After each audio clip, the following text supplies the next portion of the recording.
Good morning, everybody. I am Sally, and I am so excited today to introduce you to Elisse Wright Barnes, JD, PhD, your LinkedIn driving instructor. I just love that. So let's listen today as Elisse is a LinkedIn trainer, a communication strategist, and workforce educator, teaching older adults to harness the power of LinkedIn for their job search, career transition, entrepreneurship, and nonprofit leadership. She's the owner and CEO and lead trainer of A Certain Village Workforce Education. And Dr. Barnes offers individualized and small group LinkedIn driving lessons and mindset reset presentations that teach participants to use LinkedIn to reset, reboot, and reinvent for the new economy, while acknowledging unique learning styles and legitimate online security and privacy concerns when using social media.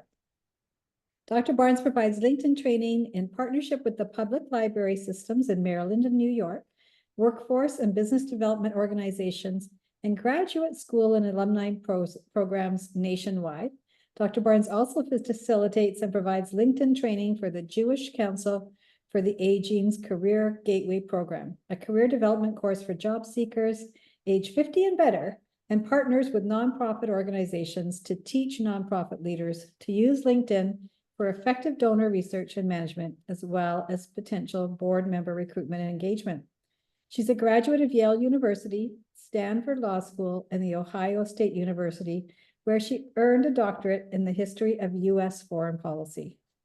And today, I am so excited because we are going to talk about the healing power of beauty. And as I was talking to Elisse a few weeks ago, she was introduced to me from a friend, Diane Woodford.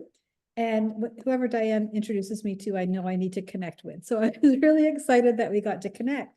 But the power of healing is something that we really want to delve into today, because I understand that you've embraced traveling by yourself and for yourself to come to a place of gratitude and healing after the loss of your husband in 2021.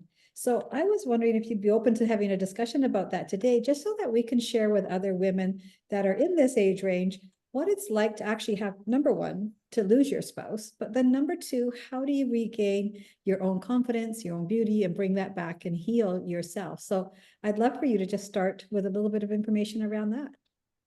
Yeah, so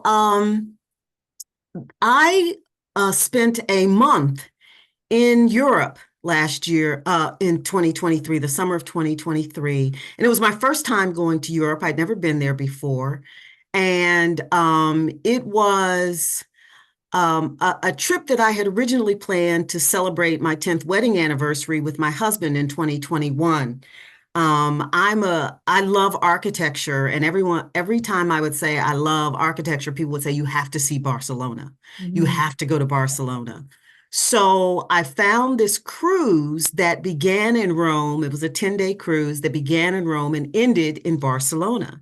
And so I said to my husband, okay, this is it. This is the trip we're going to take to celebrate our 10th wedding anniversary.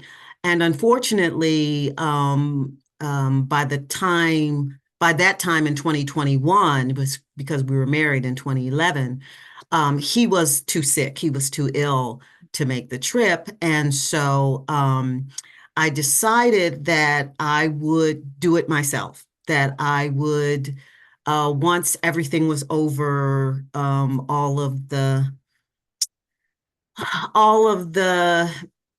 dealing with his affairs and all of that, that this would be sort of a gift to myself. And, it was interesting because people would say, you're going by yourself? You're going by yourself? And what I decided was that their prepositions were wrong, that I was going with myself and for myself. I was not going by myself. And then I decided, in addition to just doing the 10-day cruise, I would do 5 days in Rome. So I'd arrive 5 days earlier. And then once I was in Barcelona, I would stay in Barcelona for 5 days and then take the train to Valencia and spend 5 days in Valencia. So it ended up being a whole month, and it was wonderfully healing, and just beautiful. And I felt so renewed, and it just really helped me deal with some things that I hadn't dealt with because of just the busyness of Yeah. dealing with my husband's affairs after his passing.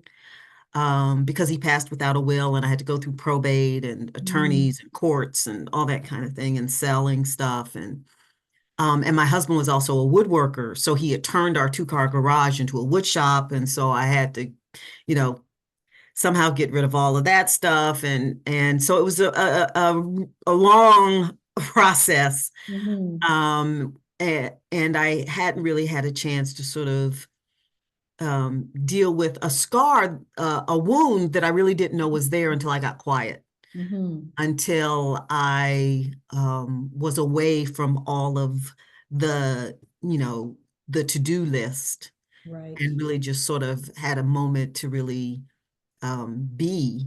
And I discovered that there was some real healing that I needed to do for my own Mm, spirit. And what I saw, the gorgeous buildings. I mean, I was saying you could just do a book on doors in Barcelona, just the doors. They're so beautiful. Yeah. And it was just wonderfully healing to just see all that beauty around you, around every corner. And then on the cruise, I saw some beautiful places in France, and it was just very, very healing. Nice. So there's a few things in there that I want to just touch on because this is a lot of really important things. And I think as you know, I primarily deal with and work with women that are over 50. And I Mhm. know that there's a lot of them that are going through a similar type of situation where unexpectedly the husband may have passed away or he might have had an illness for a while and they've been caregiving and now that partner that was so close to them is gone. And they too might have dealt with some of the challenges of the wills and the final estate. And how did you stay focused, number one, first of all, on that to make sure that all of those things were taken care of? And what type of energy did that take from you to be able to just continue to push forward on that to tie up those loose ends? Yeah, I mean, my husband was diagnosed with chronic lymphocytic leukemia in 2014. Mm, So we had been on this caregiving journey for 7 years. mm, And we were very fortunate that for the first 6 years, while we were very busy, going in and out of clinical trials, because we lived in Maryland, his doctors were in Ohio. So there were times when we were flying to Ohio 3 times a month. mm, So it was very busy, but my husband worked the entire time. He was a nurse, and so he would get periods of leave, but then he would go back to work. And so he wasn't really sick. He mm, would just be in the hospital from time to time as they were acclimating him to a new medication or yeah. something. But he never, I mean, one of the things his doctor said was, we're going to try to stay ahead of it. We don't ever want you to be as sick as you were when we first met you. Oh, And so he did everything he could to stay ahead of it. As long as it was chronic lymphocytic leukemia, he managed to do that. mhm, But then in 2021, it transformed into a much more aggressive lymphoma. And at that point, everything, it was a race to try to, mm, deal with the disease. And all of the treatments were as debilitating in some ways as the disease, the radiation, the chemo. mhm, I mean, it was just, and so it was a very, very difficult time for both of us. That journey was exhausting, frankly. mhm, It was just, it was just a very, very difficult time to watch someone suffer as mm, much as he did, and to suffer along with him, not sort of physically for me as much as it was emotionally, right. to see this disease and the treatments, how they were destroying him Mm, in a very real way. And so, in some ways, I reached the point where I just didn't want to see him suffer anymore. And I was sort of glad that it was over, mhm, because he had suffered so greatly. And, and then and in some ways, the busyness of, the lawyer saying, I need this and you need to do that, and this is the things you need to do, was in some ways easier than dealing with the emotions. right. I really did not really break down until, ironically enough, in November of 2022, my husband had a truck that he had a Land Cruiser Mhm. that he loved, and it was falling apart, but he loved that truck, and it was loud, and I could hear him coming down the road, and so he was like a kid with a bicycle with a Right. card in the spoke, he had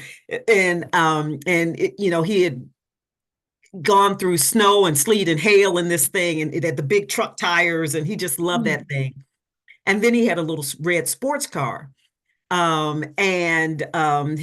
His daughter inherited the sports car, but I had the truck. And I said I would hold on to it as long as I needed to haul things. But then I would know that I had finished sort of the hauling phase when I sold the truck. Right. And I sold the truck and they came to get it. And what I didn't realize was it was, they came to get it on the 1 year anniversary of his passing.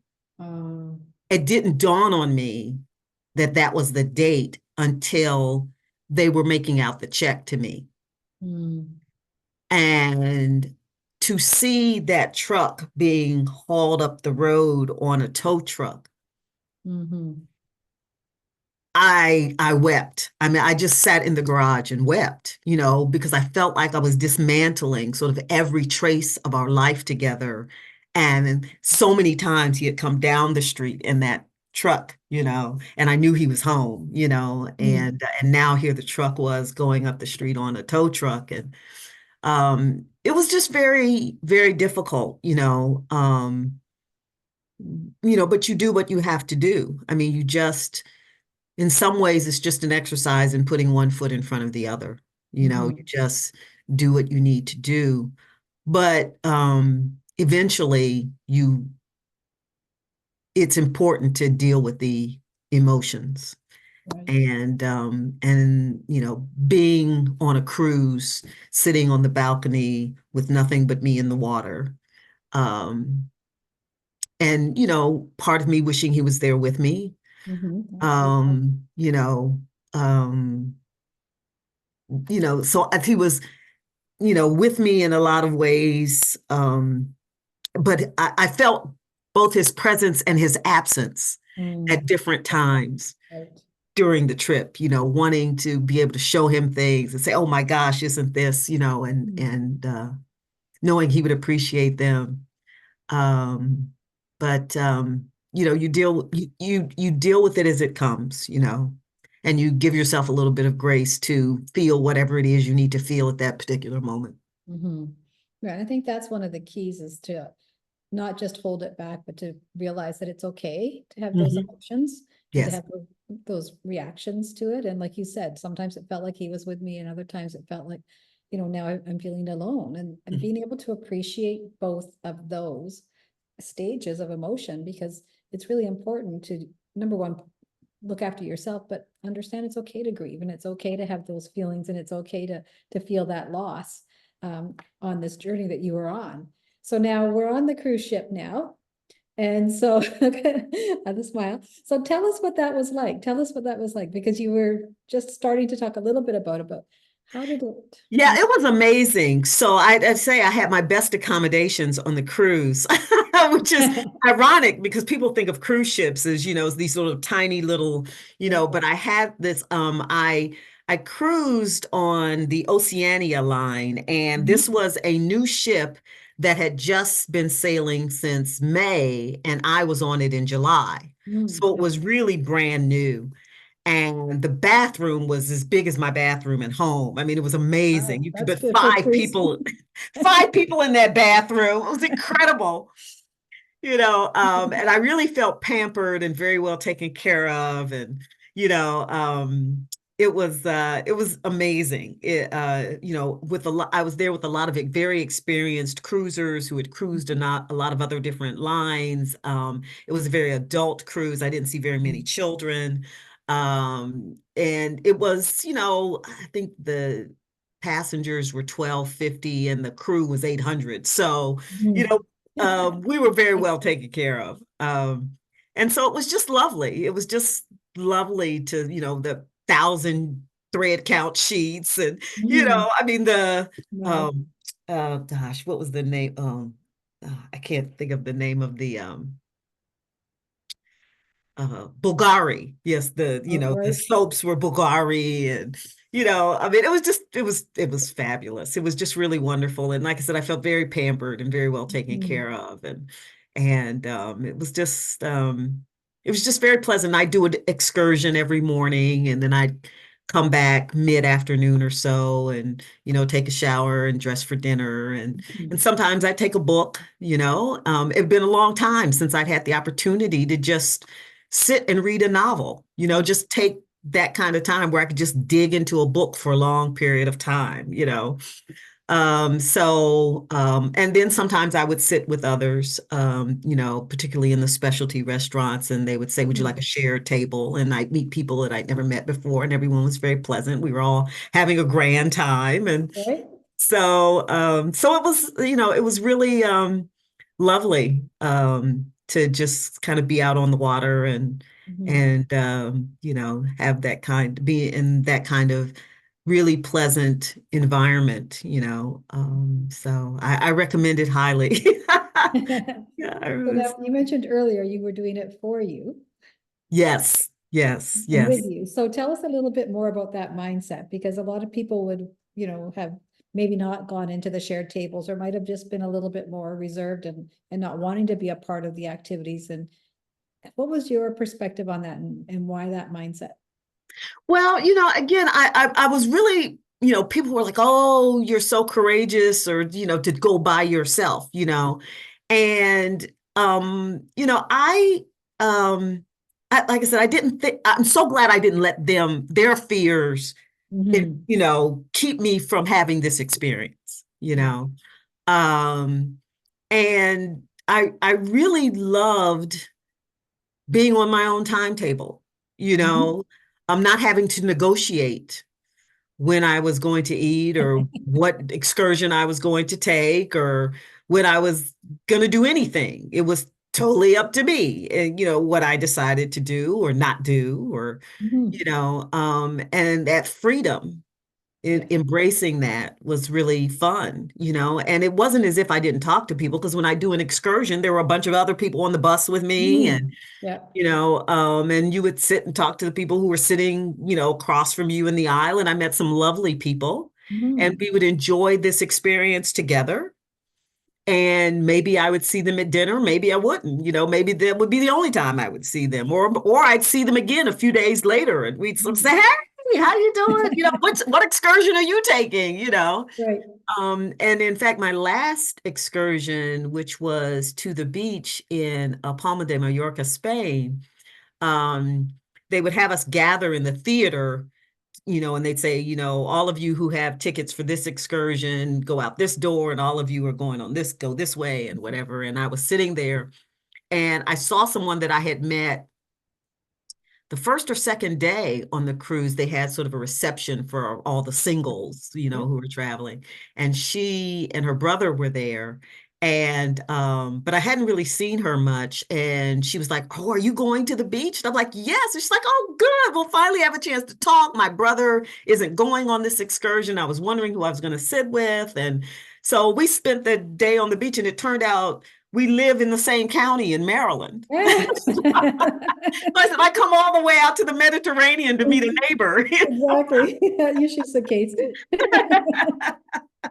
That's And so awesome. it was lovely, to get to know her. And we've actually gotten together for lunch since we came back. And, Oh, fun. yeah, so we've stayed in touch. And so it was lovely to, Mhm. just be on the beach with her and get to know her. And, one of the things I challenged myself to do while I was there to sort of get even further out of my comfort zone was about, I guess maybe about 15 years ago. Helen Mirren, the actress Helen Mirren, caused a Mhm. sensation when she was captured by paparazzi in a red bikini on a beach in, Mhm. I think, Italy, perhaps. And she was in her early 60s, and people were like, "Oh my God, Helen Mirren, she's sick. How old is this woman?" And she's wearing this red bikini. So I said, well, I'm going to take up the Helen Mirren challenge. I'm going to do the red bikini photos. Nobody knows me. I'm going to Europe. So I did three. I did one in Sicily, one in France, and one in Oh, Spain. nice. And I think the first picture was taken by a waiter, and the second picture was taken by somebody I was on an excursion with, and the third picture was the woman from Gaithersburg, Mm. Maryland that I met. And I was doing the Helen Mirren pose. One of the things I learned was clearly this is a woman who knows her angles. She's been an actress for many years. Yes. It's not a surprise. But the pose that she was in was not a natural pose. It's just one that showed off her figure very, very well. And when you do it, you realize, oh, this is not, this is not natural. Nobody stands like this. So I have those, and I did photo albums for my friends who all said, take pictures, you have to take pictures. So I, as Christmas gifts or holiday gifts for my friends, I created photo albums from my summer trip to Europe. And then in the winter between Thanksgiving and Christmas, I did a month-long winter trip to New Mexico and Northern California. And so I did an album for the winter trip and an album for the summer trip. But I did not include the Helen Mirren photos. No, you should have. I sent them only to a few special friends because it's like, well, there's the internet. You just never know where these photos are going to end up.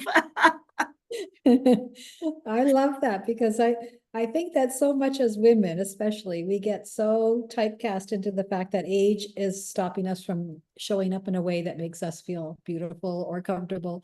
And we can appreciate who we are at any age and Absolutely. be and wear what we want to wear. And I've done the same thing on a cruise ship with a bunch of colleagues where I showed up in a two-piece bikini, and one of my friends was like, "Oh, you're like, I always do. I always afford a two-piece, so why not?" It doesn't matter to me. I'm not judging myself, but other people, if they want to judge, that's up to them. But it's that inner confidence that you have to show up and how you want to show up. And I love that you did that and you posed as Helen Mirren. And you had The bikini too. red bikini, yes. And The red bikini. not long ago, she auctioned off, sold the red bikini, the infamous red bikini, Yeah, and gave all the money to charity or whatever. But I awesome. just remember it being such an amazing, sensation that there was this 62 or 63-year-old woman Yeah, looking so amazing in this red bikini. So I I love said, it. yeah, I'm gonna push myself a little bit more, and so And I anyway. can just tell from the way that you've been smiling as you're talking about it, how much joy it brought for you. Yeah, it was fun. It was just something out of it's like, okay, let's now, and it's funny because, of course, before I left, but when I decided to do it, I talked a big game about, yeah, I'm going to post these on Facebook and I'm going to say, hey, this is what 62 looks like, and Yep, talked a exactly. big game. And then when I came back, I was like, no, I don't think so. There's a limit to what we There's want a to post, limit. right? Yeah. I found out where the limit was. That's awesome. Well, I love that story because I think, so many of us hold ourselves back, but you not only did you go at a time that was, going on your own for the first time, but you're stepping into other opportunities to challenge yourself to grow. And Yes. that's what life is all about for me, is it's that growth, it's that enjoyment, it's that, when you talk about the bikini, it's like your laughter and your joy and the smile on your face just lights up because you did it. You Yes. challenged yourself to do something that probably wasn't in your comfort zone, but you did No. it anyways. You went on this cruise by yourself when others were telling you, I'd never do that. And it's like, that's the growth. That's the growth piece. But now I also know that you're an amazing photographer. And I heard that you had a huge collection of all the buildings and all the doors and everything. So tell me a little bit about your photography that you did while you were gone. Well, I'm not. And it's so funny because people, when I came back and I put the photo albums together, because I took like 600 photos, but it was not with it was just with my phone. Mhm. But it's so beautiful, you can't mess it up. I mean, it's just like it's foolproof. Just point and shoot. I mean, you can't mess up this kind of beauty, you know? So I really, and I have so many experiences. I took no photos at all, you know? Mm. I mean, I remember my mom and I in the 90s went to the hot air balloon fiesta in Albuquerque, New Mexico, and there were over 600, almost 600 hot air balloons and stuff. And we didn't take a single photo, you know? It's just like, oh, Yeah. well. But like I said, so many people said, take photos, take photos, take photos. So I was very intentional about Mhm. taking photos on this trip. And then it took me like several months to curate it down to 370. Right. That's the smallest I could get it. And you know, and people were like, "Oh, you have a real knack for this." Now, I do admit that I'm a creative. Mhm. So, you know, I tend to do well with creative things, you Mhm. know, and that was an act of creativity. And I made notes to try to sort of help people understand what they were looking at, where I was when I arrived, you know, so it was sort of a travel log through Mhm. pictures. And so that took some time to put together as I was also editing down to say, oh, yes, and this was the Villa Borghese in Rome and, you know, that kind of thing. Or this was on the beach in Valencia, or, you know, this is Valletta, Malta, just to let people know and then sort of say, you know, this is what I remember most about Valletta, Malta. I dropped my phone and I in Taormina, Sicily, and I had to get my phone repaired in Valletta, Malta, Oh right? no. So, you know, to just sort of give people a travelogue and give them a sense of what was going on during this trip, because it was really just, it was really, like I said, really, really wonderful. And like I said, I'm just so glad I didn't let others' Mhm. fears, Right. influence me enough to make me think, oh, maybe I shouldn't have done it. Because Mhm. now, I mean, it really is one of the high points of, you know, of what was a very difficult Mhm. 2 year journey. Yeah. Right. Yeah, and you know, I know a lot of friends as well that are, you know, our age range that are single now for one reason or another, and they're very fearful of doing anything on their own. Yes. And they have a lot of fear about traveling on their own or going on a Yes. trip on their own or even Yeah. just driving somewhere on their own. And it's like, wow, to me, that's just holding ourselves back from experiencing adventures, joy, and seeing what else is out there in the world. Because the people that you meet along the way, like you said, you met a lady from your neighborhood, basically, and now you get to continue that relationship. But all the other people whose lives you touched while you were there and whose lives touched you, that's where that connection is. And that's to me is the brilliance of just venturing out on your own or venturing out with in any circumstance to do something that you haven't done before. And I Yes. really love what the energy that you're bringing to this because you just light up when you're talking about this because that growth is such an important piece of our future. And we don't have to stop living because we're a certain age. We don't have to start living because of a certain circumstance in our life. We get to make those choices. So I love that element about you. Yes. So Well, one of the things it's interesting as I have the other thing that I've sort of been doing is as I have sort of um is trying to create space for something new to come in my life. And I Mhm. don't know what it is. Yep. Um, it may be a new hobby, it may be a new job, it may be a person. I don't know. But, you know, I'm trying to like, there's one drawer in the nightstand that has nothing in it. There's one drawer in the dresser that has nothing in it. There's one shelf in the closet that has nothing on it, you know, Mhm. to just make room for whatever the universe decides to bring to me in this new chapter. Right. It wasn't a chapter that I planned. You know, my husband and I, he was 53 and I was 50 when we got married. So we knew we weren't going to have a marriage that lasted 40 years. You know, that Mhm. was unlikely.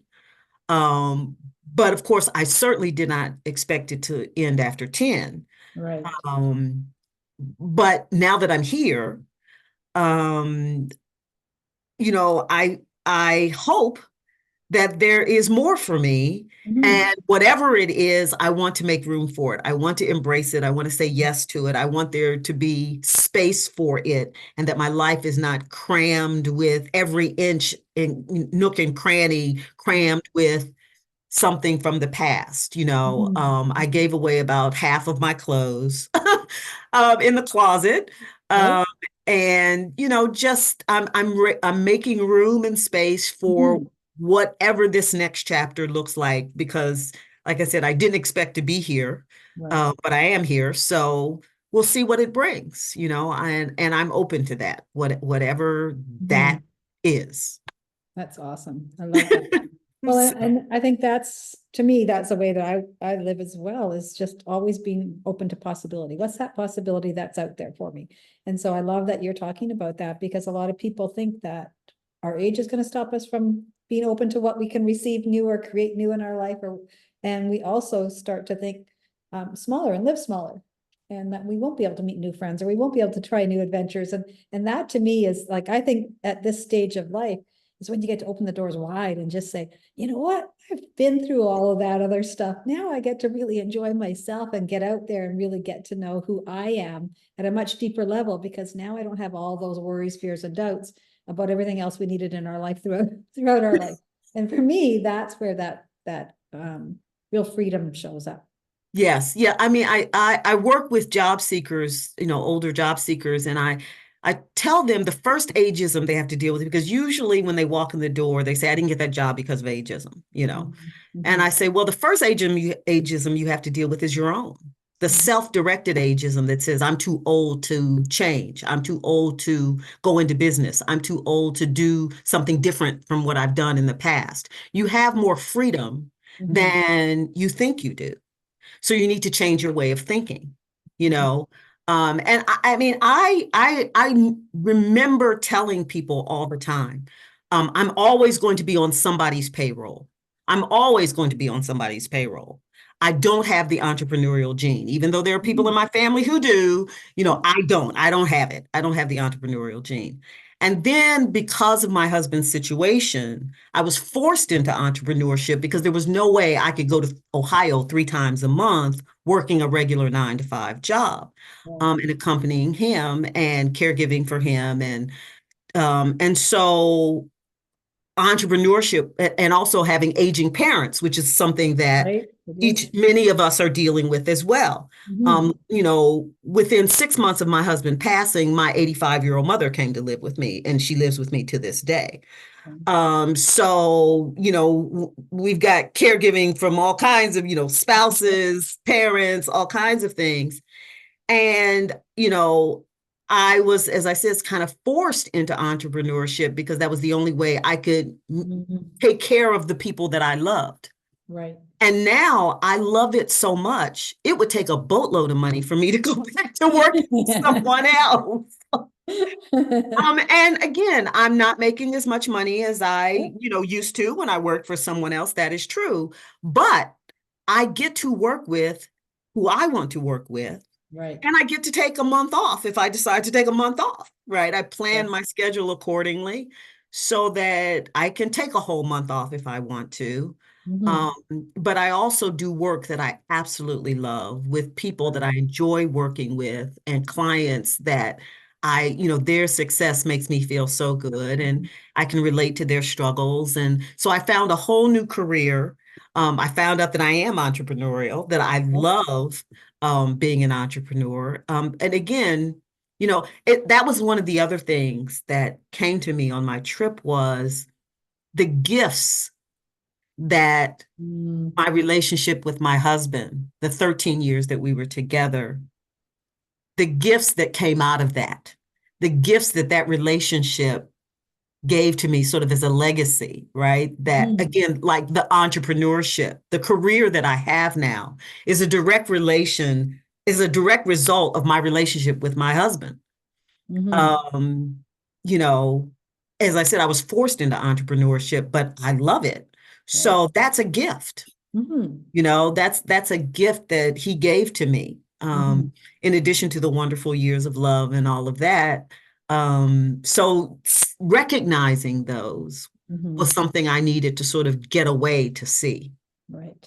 I recognized it once I was away and Mhm. um, walking around the beautiful streets in Valencia and Barcelona and thinking, wow, I, you know, I can only do this because, I'm an entrepreneur and I can make up my own schedule and all of that. And, so that has also been a revelation, the many gifts that came out of our 13 years together and some of the gifts came from some of, some difficult experiences, but like I said, that was a gift.